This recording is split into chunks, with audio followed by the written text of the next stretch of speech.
এখানে কি না না না না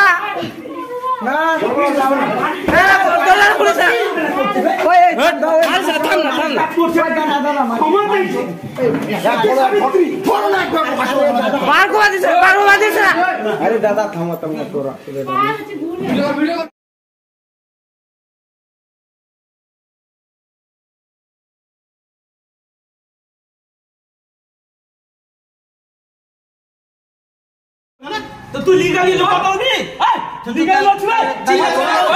হোটেলের আড়ালে চলছিল দেহ ব্যবসা, রমরমিয়ে মধুচক্রের আসর। আর সেই আসরের পর্দা ফাঁস করলেন এলাকাবাসীরা। রাত হোক কিংবা দিন, ভিড় জমাতো বহিরাগত যুবক যুবতীরা। শনিবার গভীর রাতে মধুচক্রের পর্দা ফাঁস হতেই তুলকালাম কাণ্ড। হোটেলে অসামাজিক কার্যকলাপের ভিডিও সামাজিক মাধ্যমে ভাইরাল, যদিও এই ভিডিও সত্যতা যাচাই করেনি সংবাদ মাধ্যম। ঘটনাস্থল পুরাতন মালদার ভাবুক অঞ্চলে শিমুলঢাব এলাকার একটি বেসরকারি হোটেলে। গতকাল রাতে এলাকাবাসীরা ওই হোটেলে অতর্কিত হানা দেয় এবং হোটেলের মধ্যে থাকা বেশ কয়েকজন যুবতীকে হাতে নাতে ধরে ফেলে। আর সেই মুহূর্তেই চলে ব্যাপক গন্ডগোল হোটেল কর্মীদের সঙ্গে।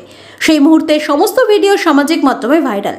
যদিও ঘটনাস্থলে মালদা থানার পুলিশ ছুটে আসে পরিস্থিতি নিয়ন্ত্রণ করে। এদিকে হোটেল মালিকের গ্রেপ্তারের দাবিতে 12 নম্বর জাতীয় সড়কে চলে টায়ার জ্বালিয়ে অবরোধ বিক্ষোভ। যদিও পরে পুলিশি আশ্বাসে অবরোধ তুলে নেন এলাকাবাসীরা। রবিবার দুপুর আনুমানিক 12টা নাগাদ এদিন চেচুমোড় এলাকায় জনগণরা সাংবাদিকদের জানান, যদি আর ব্যবস্থা না নেয় প্রশাসন, তাহলে আমরা বৃহত্তর আন্দোলনে যাব।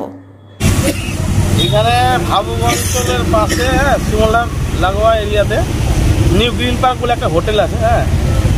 ওই হোটেলে দীর্ঘদিন ধরে মধুচক্র, জুয়ার আসর, বিভিন্ন রকম মানে অসামাজিক কার্যকলাপ চলছে।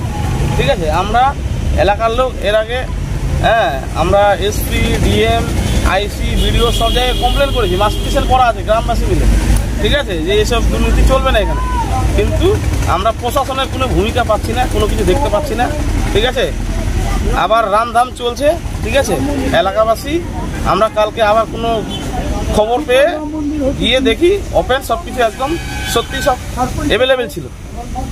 8-10টা মেয়ে ছিল, ছেলে ছিল, জুয়া অ্যাভেলেবেল সব কিছু। ঠিক আছে, আমরা 1-1.5 ঘন্টা আটকে রাখার পর, ঠিক আছে, পুলিশ প্রশাসন আসার পর আমাদেরকে বললো ঠিক আছে তারা সব বস, মহিলা পুলিশ আসছে, আমরা এখনও ট্রেনে যাবো।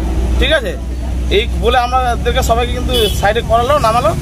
আমরা যাক পুলিশ এসছে, আমরা ভরসা পেয়েছিলাম। কিন্তু প্রশাসন আসার পর আস্তে আস্তে মেয়েগুলোকে সাইড কেটে বের করে দিল। ঠিক আছে, কিন্তু আমাদের কাছে ভিডিও ফুটেজ, লাইভ সব আছে। ঠিক আছে, এখানে প্রশাসনের যে গাফিলতি, যে হেলদোল চলছে, সেটা আমরা সব বুঝতে পারছি। ঠিক আছে, এখানে প্রচুর টাকার খেলা হচ্ছে। ঠিক আছে, টাকা দিয়ে সব আমাদের প্রশাসন বিক্রি হয়ে গেছে। জনসাধারণের কোনো দাবি রাখছে না। দাবি কি রাখছে না?